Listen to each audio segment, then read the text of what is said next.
வாழ்க வளமுடன். ஓம் நமச்சிவாய. அனைத்து தமிழ் உள்ளங்களுக்கும் வணக்கம். நிகழும் ஸ்ரீ மங்களகரமான குரோதி ஆண்டு ஆடி மாதம் 16ஆம் தேதி வியாழக்கிழமை அன்று துவாதசி திதியில் மிருகசிரிசம் நட்சத்திரத்தில் வியாகாதம் நாமயோகத்தில் தைத்தூலம் கர்ணத்தினில் மகா பிரதோஷம் கூடிய நன்னாளில் இந்த மகத்தான ஆகஸ்ட் மாதம் பிறக்கிறது. இம்மாத கிரகநிலை என பார்த்தால் ரிஷபராசியில் குரு பகவானும் செவ்வாய் பகவானும், கடகராசியில் சூரிய பகவானும் புதன் பகவானும், சிம்ம ராசியில் சுக்கிர பகவானும், கன்னி ராசியில் கேது பகவானும் உள்ளனர். கும்பராசியில் சனி பகவான் வக்ர நிலையில் உள்ளார். மீனராசியில் ராகு பகவான் சஞ்சாரம் செய்கின்றார். இம்மாத கிரக பெயர்ச்சி என எடுத்துக்கொண்டால் ஆகஸ்ட் மாதம் 1ஆம் தேதியே சுக்கிர பகவானின் பெயர்ச்சி சிம்மத்தில் நடைபெறுகிறது. ஆகஸ்ட் 17ஆம் தேதி சூரிய பகவான் சிம்ம ராசிக்கு பெயர்ச்சியாகின்றார். ஆகஸ்ட் மாதம் 26ஆம் தேதி செவ்வாய் பகவான் மிதுன ராசிக்கு பெயர்ச்சியாகின்றார். ஆகஸ்ட் மாதம் 26ஆம் தேதி சுக்கிர பகவான் கன்னி ராசிக்கு பெயர்ச்சியாகின்றார். இம்மாதம் 31ஆம் தேதி புதன் பகவான் சிம்மத்திற்கு பெயர்ச்சியாகின்றார். இந்த கிரகங்களின் சஞ்சாரம் மற்றும் இடப்பெயர்ச்சியால் உங்கள் ராசிக்கு இம்மாதம் என்னென்ன பலன்கள் கிடைக்கப் போகின்றது என்பதனையும், அசுப பலன்கள் ஏற்படுமாயின் ராசிக்காரர்கள் செய்ய வேண்டிய பரிகாரம் என்ன, வழிபட வேண்டிய தெய்வம் யார் என்பதனையும் காண்போம். உங்கள் வாழ்வில் வளமும் நலமும் செல்வ செழிப்பும் பெற்று வாழ்வில் உயரிய நிலையை அடைய எல்லாம் வல்ல எம்பெருமானை வேண்டி விரும்பி கேட்டுக்கொள்கிறேன். மீனராசி அன்பர்களே, இந்த மாதம் துணிச்சலாக எதையும் செய்து முடித்து காரிய வெற்றி அடைவீர்கள். மற்றவர்களுடன் இருந்த பகை நீங்கும். பூர்வீக சொத்துக்களில் இருந்த சிக்கல்கள் தீரும். பணவரத்து கூடும். அரசாங்கம் மூலம் லாபம் உண்டாகும். நீண்ட தூர பயணங்களால் சாதகமான பலன் கிடைக்கும்.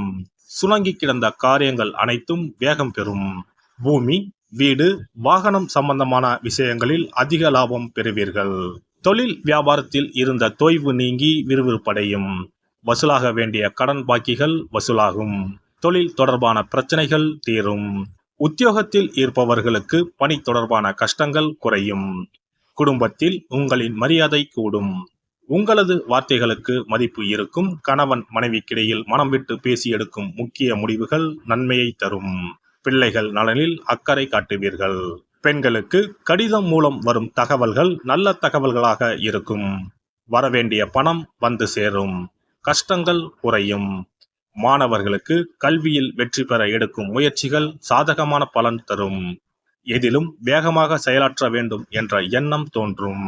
கலைத்துறையினரை பொறுத்தவரை தொழிலில் சிக்கல்கள் உருவாகாது என்றாலும் சிற்சில வாக்குவாதங்கள் இருக்கும். எதிலும் அளவோடு ஈடுபட்டு வந்தால் தொல்லைகள் இருக்காது. அடுத்தவர்களுடைய விவகாரங்களில் வீணாக தலையிட வேண்டாம். பகைவர்கள் பணிந்து போகவும் வாய்ப்புகள் உண்டு. அரசியல் துறையினர் விடாப்பிடியாக செயல்பட்டு சில வேலைகளை முடிப்பீர்கள்.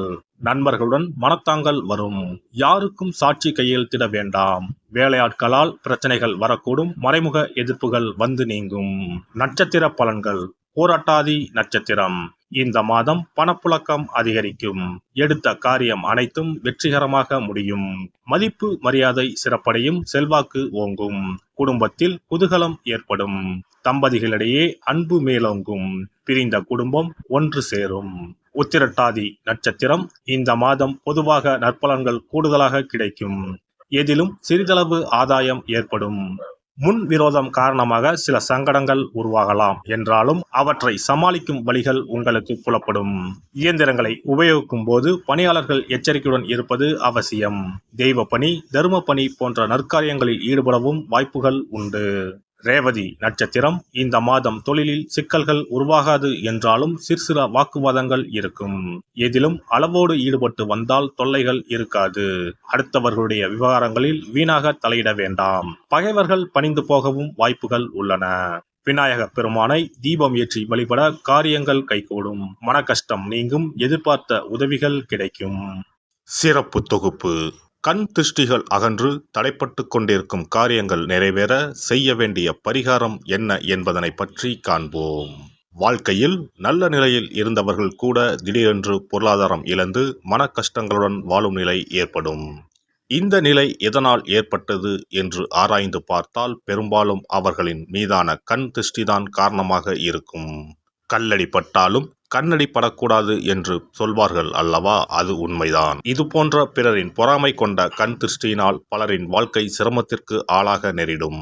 இது போன்ற கண் திருஷ்டிகளிலிருந்து எப்படி தப்பிப்பது? இருக்கவே இருக்கிறது எளிதாக கிடைக்கும் ஊமத்தஞ்செடி. தெய்வ சக்தி நிறைந்த செடியாக கருதப்படும் ஊமத்தஞ்செடியின் காய், பூ, இலைகள் என அனைத்தும் தீய சக்திகள் விரட்ட பரிகாரத்துக்கு பயன்படுகிறது. பொதுவாக ஊமத்தம் காய்க்கு கெடுதலை அகற்றக்கூடிய சக்தி உண்டு. நம் வீட்டில் உள்ள எதிர்மறை சக்தியை அகற்றுவதற்கு ஊமத்தங்காய் தீபம் சிறந்த பரிகாரமாகிறது. தெய்வீக மகத்துவம் நிறைந்த ஊமத்தங்காய் மற்றும் பூவையும் எடுத்துக்கொள்ளுங்கள். வீட்டுக்கு அருகில் இல்லை என்றால் நாட்டு மருந்து கடைகளில் கிடைக்கும். இந்த 2 பொருட்களையும் மஞ்சள் தண்ணீரை கொண்டு நன்றாக கழுவி விடுங்கள். சிறிது நேரம் அவற்றிலுள்ள ஈரம் போக ஆறவிட்டு பிறகு அவற்றை ஒரு மஞ்சள் துணியில் குலதெய்வத்தை வேண்டி ₹1 நாணயத்தோடு சேர்த்து முடிந்து வீட்டின் நிலைப்படியில் கட்டி தொங்க விடுங்கள். இந்த முடிச்சை வெள்ளிக்கிழமை அல்லது ஞாயிற்றுக்கிழமைகளில் தயார் செய்து வாசல் படியில் கட்டுவது சிறப்பு. தினமும் வீட்டில் தீபம் ஏற்றி காண்பிக்கும் போது இந்த முடிச்சுக்கும் காண்பிக்கவும். இதேபோல் ஊமத்தம் இலைகள் கிடைத்தால் அந்த இலைகளை சுத்தமான மஞ்சள் தண்ணீரில் கழுவிவிட்டு அவற்றை கொண்டு வீட்டில் இருக்கும் விநாயகருக்கு திங்கள் கிழமைகளில் தொடர்ந்து அர்ச்சனை செய்து வர வேண்டும். ஊமத்தம் பூவையும் விநாயகருக்கு சூட்டலாம். 3 வாரங்கள் தொடர்ந்து திங்கள் கிழமைகளில் விநாயகருக்கு ஊமத்தை இலையால் அர்ச்சனை செய்து ஊமத்தம் பூவை சூட்டி வழிபட்டால் வீட்டில் உள்ள கெட்ட சக்தி நடமாட்டம் மற்றும் கண் திருஷ்டிகள் தீரும். ஊமத்தம் செடியும் சிவபெருமானுக்கு உகந்த இலை ஆகும். இந்த ஊமத்தங்காய் வைத்து சிவபெருமானுக்கு தீபம் ஏற்றி வழிபடுவதன் மூலம் நமது பிரச்சனைகளில் இருந்து எளிதாக விடுபட முடியும். முதலில் 2 ஊமத்தங்காய்களை எடுத்துக்கொள்ள வேண்டும். அவற்றின் மீது முட்கள் இருப்பதால் மிகவும் கவனமாக கையாள வேண்டும். ஊமத்தங்காயின் காம்பு பகுதிகளை வெட்டி கொண்டு கத்தியை பயன்படுத்தி ஊமத்தங்காயின் உள்ளே இருக்கும் விதை பகுதியை முழுவதுமாக நீக்கிவிட வேண்டும். பின்னர் 2 அகல் விளக்குகள் மற்றும் விளக்கு வைப்பதற்கான 2 தட்டுகளை எடுத்து சுத்தம் செய்து அவற்றிற்கு மஞ்சள் குங்குமம் போட்டு வைத்துக் கொள்ள வேண்டும். பின்னர் 2 தட்டின் மீதும் ஒவ்வொரு அகல் விளக்கை வைத்துக் கொள்ள வேண்டும். அதன் பிறகு எப்போதும் பூஜை செய்வதற்கு வைப்பது போன்ற வெத்தலைப்பாக்கு, பழம் போன்றவற்றை வைத்துவிட்டு 2 விளக்குகளையும் ஏற்றி சிவபெருமானை மனதார வேண்டிக் கொள்ள வேண்டும். எனக்கு இருக்கும் பிரச்சனைகள் அனைத்தும் தீர்ந்து இன்பமான வாழ்க்கை கிடைக்க வேண்டும் என வேண்டிக் கொள்ள வேண்டும். இந்த பூஜையை வெள்ளிக்கிழமை அன்று தொடங்கினால் தொடர்ந்து 9 வெள்ளிக்கிழமைகள் செய்ய வேண்டும். ஊமத்தங்காயின் மீது எவ்வாறு முட்கள் இருக்கிறதோ அதுபோல நமது வாழ்க்கையில் இருக்கும் முட்கள் போன்ற பிரச்சனைகளை அவை தீர்த்து வைக்கின்றன. இந்த பூஜையை நாம் தொடர்ந்து செய்து வருவதால் நம் மீது இருக்கும் கண் திருஷ்டிகள் அகன்றுவிடும். தீராத துயரங்கள் தீர்ந்துவிடும். பணம், நகை நம்மிடம் பெருகி வரும். சிலருக்கு கையில் சுத்தமாக பணம் இருக்காது. வறுமை தாண்டவமாடும். கடன் தொல்லையால் கஷ்டப்படுவார்கள். பண பிரச்சனையில் சிக்கி கொண்டிருப்பவர்கள் இந்த தீபத்தை ஏற்றினால் 3 வாரங்களில் நல்ல பலனை பெற முடியும். தொழிலில் நல்ல முன்னேற்றம் இருக்கும். கடன் பிரச்சனைகள் தீரும். உறவினர்களிடையே பகைமை இருந்தால் அவையும் மறைந்துவிடும். நோய்வாய் உள்ளவர்கள் இந்த தீபத்தை ஏற்றுவதன் மூலம் நல்ல பலனை பெற முடியும்.